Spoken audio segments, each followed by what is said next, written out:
You know what? You're becoming a pretty good garage buddy. Pretty good garage buddy. Hey guys, how you doing? Welcome to the video. Welcome to my garage.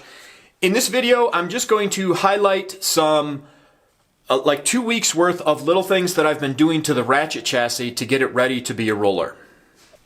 In the videos, I've been highlighting major aspects of the rear suspension. Obviously, this is the same way I did the front suspension.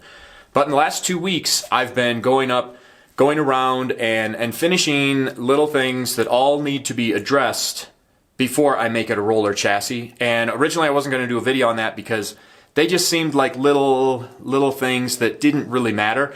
But, and I'm still working on them, 2 weeks later I'm realizing, you know what, all of these little things are actually big parts of the chassis and parts of the suspension. So it seemed not right for me to just kind of glaze over all that stuff and just skip into the next aspect of the rear suspensions. So I'm just going to do a quick video here showing you what I've done, why I've done it, and how it ties into the chassis and how it ties into the rear suspension. So the first thing I started with, which is actually I started with that and then I did everything else and now I'm finishing it. But the first thing I addressed was the rear connection points for the lower control arms. Those needed to be beefed up, both the tabs themselves and they needed cross members connecting them to the other side. So what I did is I fabricated a cross member that will go from tab to tab so that if one side gets hit, it will transfer the energy over to the other side and hopefully not transfer as much of that energy into the chassis itself. So I fabbed these up. I kept them as low as possible so that, because the deeper this goes down, the less ground clearance I'll have. But I fabbed up 2 of these and I'm ready to tack them into place. And keep in mind, these are also going to have, this is going to be the mounting plate for the rear skid plate under the transaxle and the engine. So this will have a piece of aluminum bolted under here that's probably 3/16 of an inch thick. And those will actually bolt onto the cross member here. So that'll actually add some additional strength to these being able to compress and stuff.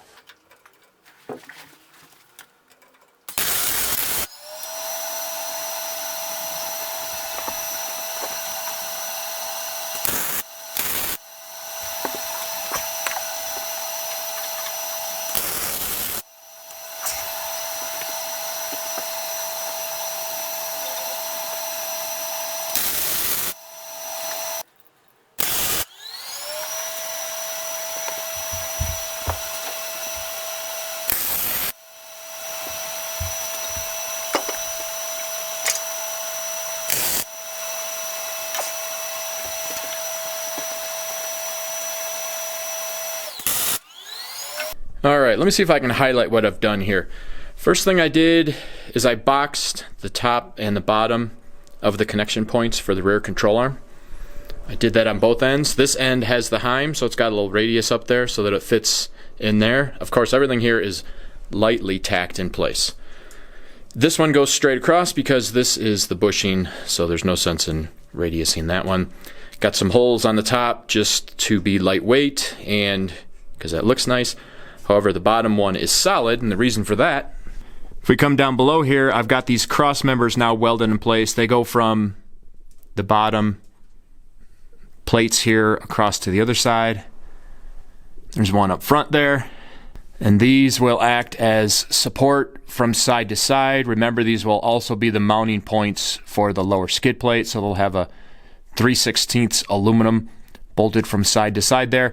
But mostly these are just here to keep these tubes from compressing or deflecting on, you know, torsional loads from the control arms. I didn't want to not have anything down there and leave all of that up to just these side tubes, so those are what are helping to support that. And I tried to set them up so that they're level with the lower portion of the transaxle.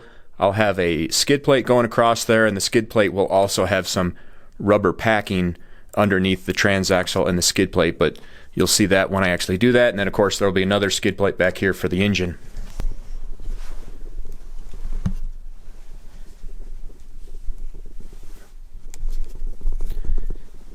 Hey Kevin, you always come over here when I'm laying down on the ground, I've noticed. So another thing I did is this was in place, this was in place. On both sides back here on the engine cage, I added another brace here. It's just to help tie all of this stuff in, because when this piece came down here, all of this and this was basically just suspended back here. And if you actually went up here and actually pounded on it, you could feel this was looser than this stuff back here. So I added that. And unfortunately, this isn't a big deal, but because of the alternator here, this bar had to kick out a little bit for clearance there. Not the end of the world, but adding a kick like that to a bar dramatically reduces its strength, but it's not going to be a problem. Now, if we come to the upper tabs here, I did all sorts of stuff. The first thing you can see is before I just had this 3/16 plate running across, I added a 1-inch tube to the bottom and to the top, and although these are just tacked in place now, when I final weld this chassis, all of this stuff in here is all going to be solid welded. So number one, there won't be the little valley in there that right now dirt and water could collect in, because that'll be filled up with weld. But number two, it'll be a lot stronger. So that adds just rigidity to this 3/16 plate here. It also, actually, this 1-inch tube comes up and encapsulates a little bit of these tabs, so it gives it a little bit of a boxed in effect. I might add a piece on here. I haven't decided yet. I wouldn't add that now anyways. I need to final weld all this stuff first, but I might give these tabs a little bit of structure that way. But for now, I've got these on there.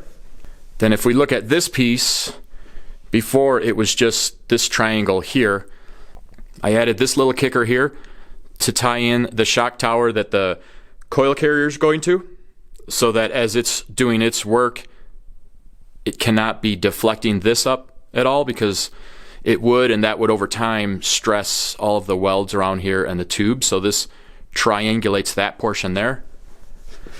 And then if you come up here, this is the shock tower for the actual bypass shock, which is going to be taking a lot more force than the coil carrier. So I added this tube here to triangulate that, but I also didn't want that long span there, because I thought as the bypass is doing its thing, it would lightly be stressing this tube as it would bend it up. And again, over time, that would weaken all this and possibly cause some welds to crack or the tube to crack. So I put that tube in, and I also welded in this piece here, so it structurally ties all of this in. Another thing it does is I will shortly here have a sway bar running through here. I think I'm going to tie in that sway bar tube with the chassis somewhere around here, and I think it's going to have a bar that comes across and ties in here or up here or something to give this whole piece more structure in this direction. And so I want to be able to tie in anywhere on this tube, and if it didn't have this metal backing it up, connecting to this tube, if I didn't connect up here or down here, wouldn't really be that strong. Then, if you noticed, when I originally installed this piece, I had 3 holes drilled back here. That was because I knew I needed to add some support back here. So if we can slither around the corner here. So I added this piece right here, and you can see it bolts to the back side of the tabs here that the upper links connect to. And kind of like the cross members that I made underneath for the lower control points, this ties in the links to each other from side to side. But having just that, as it would be getting hit, it would have a tendency to rock this whole shock tower assembly from side to side. So I wanted to triangulate that. So I put up this hoop up here, and then it bolts up here, which it connects it to this bar. This all has to be removable. That's why it's all bolted in place. Number one, I'll need to remove it if I pull the starter out, and number two, it needs to be removed because the transaxle needs to come up and then out, and this bar would be in its way. So this piece is removable. Now notice I tied it into the top bar here. If we come up here, this top bar, which is this bar, which is the bar that runs between the 2 shock towers, this top bar now has this piece that comes up and ties into the bump stop canister, and then this piece triangulates it and ties it into the shock tower. The reason that I did that is I had this piece that comes around and ties into the chassis to the shock tower, but I wanted something else on this side so that as the shock tower is getting hit with the bypass shock absorber, it would have a tendency to again be flexing back and forth, because before it was kind of a standalone component. So putting in this little triangle piece and tying it into the bump can ties both sides of the shock towers into the more of the body itself, and it gives that bump can a lot more strength. So I thought that was necessary to tie that in for a little more strength.